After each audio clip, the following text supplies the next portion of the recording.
It's example time. We got another example. This time we've got a system that is consisting of 10 pounds of air. It's contained within a closed rigid tank, initially at a pressure of 1 atmosphere and a temperature of 600 degrees Rankine. Energy is going to be transferred to the system by heat transfer from a thermal reservoir, which is at a temperature of 900 degrees Rankine, until the temperature of the air is 800 degrees Rankine. So we're raising up that temperature. During the process, the temperature of the system boundary where the heat transfer occurs, it is going to be 900 degrees Rankine. Using the ideal gas model, we're going to determine the amount of energy transfer by heat in British thermal units, and this should be and, not ant, the amount of entropy produced in BTU per degree Rankine. Now, a lot of stuff in there. So, let's first highlight the fact, ideal gas model. Want to make sure we know that. And also we got a closed rigid tank. We know our mass. And fortunately our temperatures are already in Rankine, so that's helpful. That means we don't have to do a bunch of conversions. Now notice that energy is going to be transferred to the system. That'll be important. From the reservoir. And let's see, yeah, that's about enough. Okay, and we want the amount of entropy produced. We want it to be in BTU per degree Rankine. All right, so let's get started. First, just so I don't have to keep reading this problem, I'm going to draw a picture. This is my reservoir. Temperature here is 900 degrees Rankine. And then next to that, let's put a system. We've got air in here. It's 10 pounds. And this was a closed rigid tank. And we know that T1 is 600 degrees Rankine. Our initial pressure was 1 atmosphere. T2 is going to be 800 degrees Rankine. And then it gave us this system boundary. So the temperature of the system boundary where heat transfer occurs is 900. So we'll look at how to do that, how to deal with that right now. So let's just draw a line to the boundary. So this green line here will be our boundary. So TB, let's call it that, will be 900 degrees Rankine. Now we're going to have a Q coming in here like this. So that'll be Q. All right. Now, what we want to find, just so everybody's clear on what we're looking for, we want to find Q. Units need to be BTU. Now we want to find the amount of entropy produced. Now, which symbol is that? Do you remember? It's going to be sigma. That's what we're looking for. That's going to be BTU per degree Rankine. So these are the two things that we want to find. Now, first we're going to find sigma. So let's do that first. And so let's put to find sigma. What we're going to do is we're going to use our equation. Here's the equation we're going to use. We're going to use one for the change in entropy. We're going to say that that equals Q over TB. So if you remember, we had that integral with the delta Q over T and all of that. And remember, we had a line integral and you had to evaluate over the whole boundary. So what we're going to do for our temperature is we're going to put the temperature of that boundary. All right, so that's what we'll use for that term. And then we're going to add to that sigma term. All right. So this is going to be the form of the equation you're typically going to use. Now what we want to do is we want to find sigma. Okay. So we're going to solve for sigma. That's going to be equal to delta S minus Q over the temperature of the boundary. Let's call it equation 1. In order to solve for this, we're going to have to find Q. So let's find Q first. And then we'll see what we need after that. For Q, let's go ahead and use just the standard old standard old energy balance. So we're going to have Q minus W equals delta U, the delta KE and delta PE terms are going to go away. Now those go away. Do we see anything for work? Nope. It didn't tell us anything about work either. Let's just assume that's 0. Now, let's solve this for Q. So Q is going to equal delta capital U. This is internal energy. We need to be able to use specific internal energy, so let's multiply that by the mass. So we'll have mass times specific internal energy at state 2 minus that at 1. Now we know the mass. It was 10 pounds. These two values are going to come from the table. Now if you get your table, you're going to be in table A22E. Let's write that down. So we're going to be in that table. Let's go ahead and fill in the numbers. So Q is going to equal the mass, which was 10 pounds, and then we're going to multiply by U2. So at the second state, we're at a temperature of 800. So look in your table, find 800, here it is, and we will be able to use our value. So that's going to give you 136.97. That's what you get for U. Let's write that down.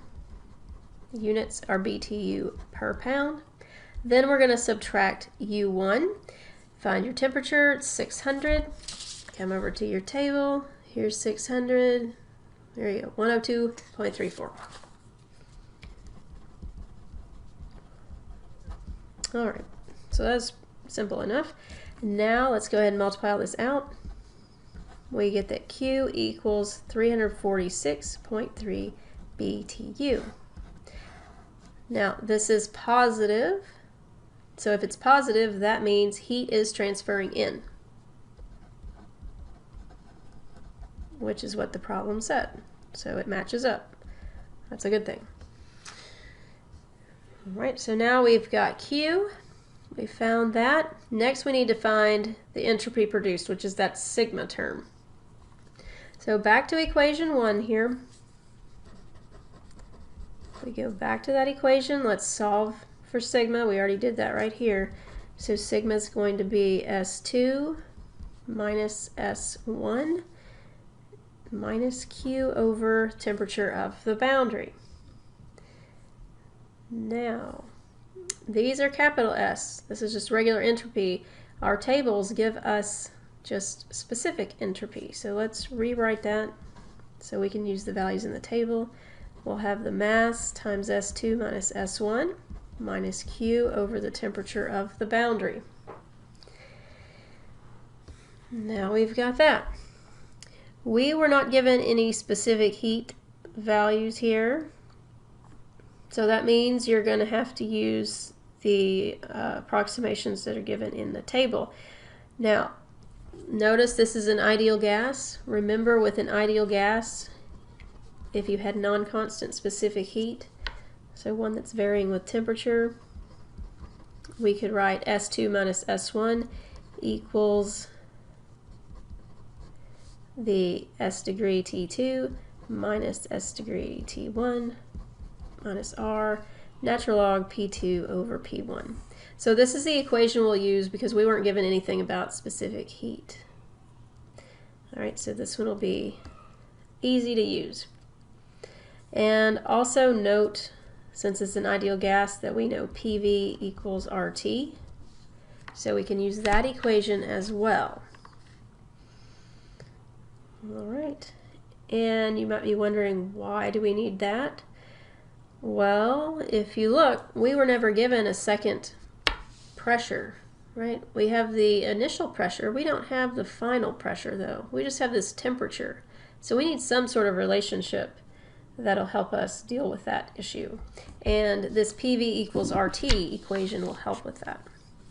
So before we go back to this change in entropy equation, let's look at this ideal gas law. Let's solve it for V. That's going to be RT over P. And now let's just make a ratio of V1 over V2. All right, so if we do that, we're going to have RT1 over P1. Put that over RT2 over P2. And then that is going to give us a relationship of P1 over P2 equals T1 over T2. Okay, so now we've got this relationship here. So that'll help us out in just a second. Now, let's go back to this equation. These two values come from the table. And let's call this equation 2, just so we know where we're getting these equations from. So S2 minus S1, that's going to equal the S degree at T2. So that one's going to come from the table again. T2 is 800. So you go to your same table, A22, go down to 800. You're going to come to this number right here. Y'all can't see it. Right here, 0.69558. All right, so this will be for T2, and then at T1, where it's 600, that is right here, you get 0.62607. So those are going to be the two numbers we are going to use in this equation. So let's write those out. They are BTU per pound degree Rankine. So then subtract the 0.62607 for the initial temperature one. Put your degrees, or your units, I mean. And then now we're at the R times the natural log of P2 over P1. So now R, remember, is R bar over molecular weight. R bar that we'll use here is 1.986. Molecular weight is going to be 28.97. Units, after you divide all that, will be BTU per pound degree Rankine. Now we multiply by the natural log. And this says P2 over P1. We don't have P2, but that's okay because we know we have this relationship here. That means we can just have 800 over 600.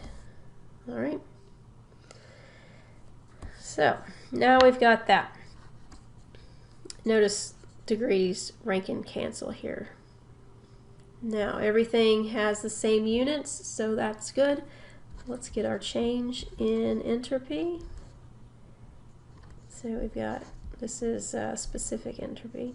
So we've got 0.04979 BTU per pound degree Rankine.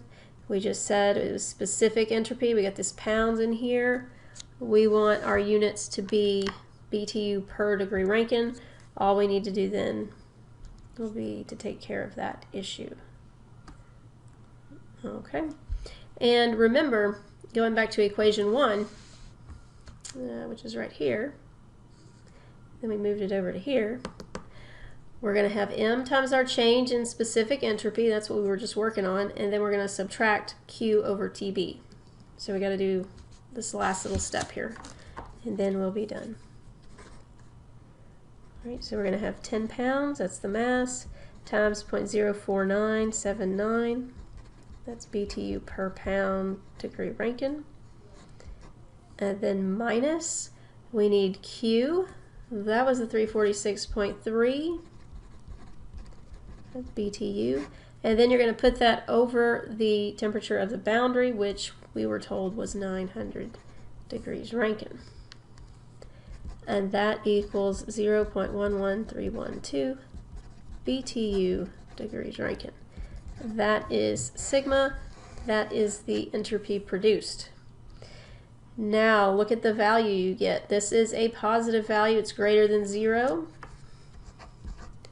That means there are irreversibilities present. All right, so let's write that down. So we do have irreversibilities present in our system. We know that because this is greater than 0. Okay, so that's how you go about using your equation. If you're given this boundary temperature like we had here, this is why, because this is your equation you are going to use. You just use that temperature down here. Okay. Hopefully that was a good example for you guys. I will see y'all in the next video for control volumes.